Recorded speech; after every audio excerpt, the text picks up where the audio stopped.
સતાણી વૈશાલીબેન છે। અમારા વિસ્તારમાં પાણી ભરાય છે અને આગળ કેનલનો રસ્તો બંધ કરી દીધો છે અને અહીંયા પાણીના ઉપદ્રવથી મચ્છરો અને એડું પડ્યા વગેરે નીકળે છે। ગટરની લાઈનો બ્લોક થઈ ગઈ છે, ગટરમાં પાણી નથી જાતું। આ બધી વગેરે સમસ્યાઓ છે। તો અમારે રહેવું ક્યાં, કઈ રીતે રહેવું અને કઈ જગ્યાએ જવું, એનો કોઈ ઉપાય હોય તો અમને કહેજો। લાલદાસ છે, નીલકંઠ પાર્ક આધારમોલની પાછળ અક્ષર સ્કૂલની બાજુમાં રહેવી છે।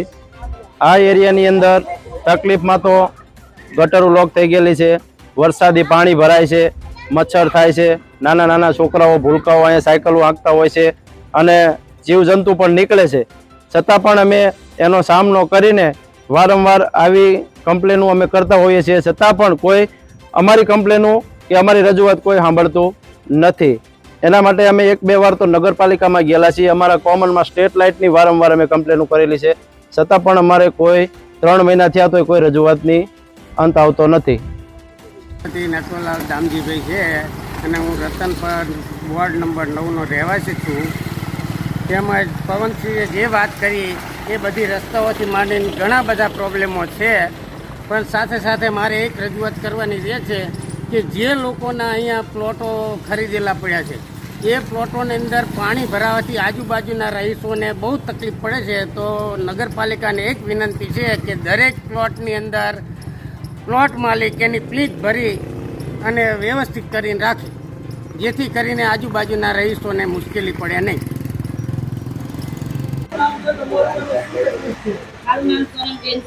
અમારી શેરીમાં બહુ પાણીની બધી ઓલી થાય છે। હવે અમારી સામે કોઈ જોતા નથી। હવે જોજો નગર અમે વિશાળગાડી કરશું, કોઈ અમારી સામે નથી જોતા। લાઇટોની કમ્પ્લેન આપી, કોઈ ગટર નથી, રોડ નથી, પાણીનો નિકાલ ક્યાંય નથી। કેનાલમાં જાય તો આ બધી સમસ્યા, નાના બાળકો રમતા હોય છે તો જઈ તો ખાવું જોવો અમારી પાણી કેટલું ભરાય તો મચ્છર કેટલા લાગે છે, જીવજંતુ એટલા આવે છે, તો અમારે ક્યાં જવું? આ જો પાણી ભેગું જ નાના નાના છોકરા રમતા હોય તો બધું જોવું નહીં અમારે। નીકળવું કે ન નીકળવું છોકરાઓને ક્યાંક તો જાવું।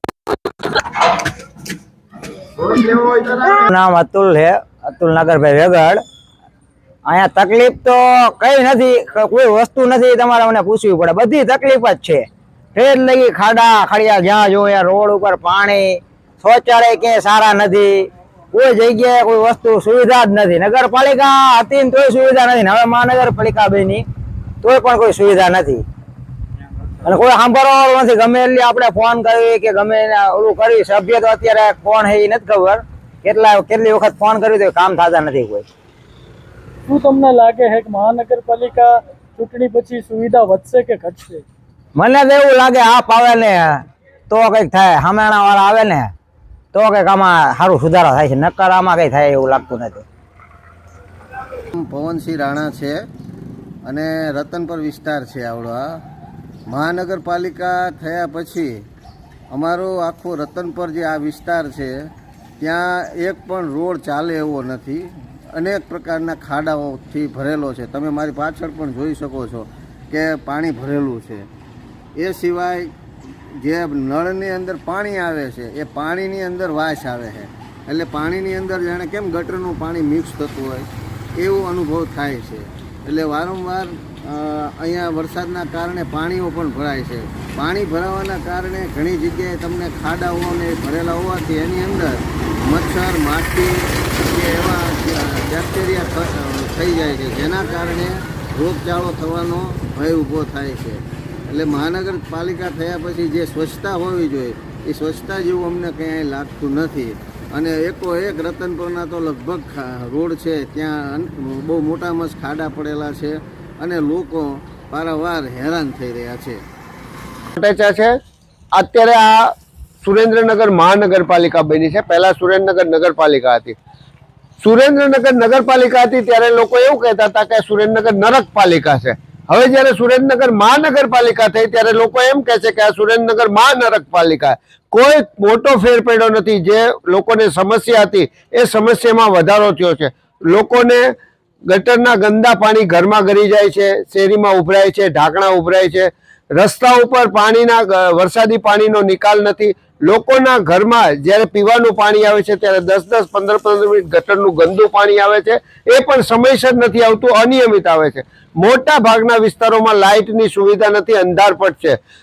તમામે તમામ ક્ષેત્રે તમામ જગ્યાએ તમામ સુવિધા આપવામાં મહાનગરપાલિકા નિષ્ફળ છે.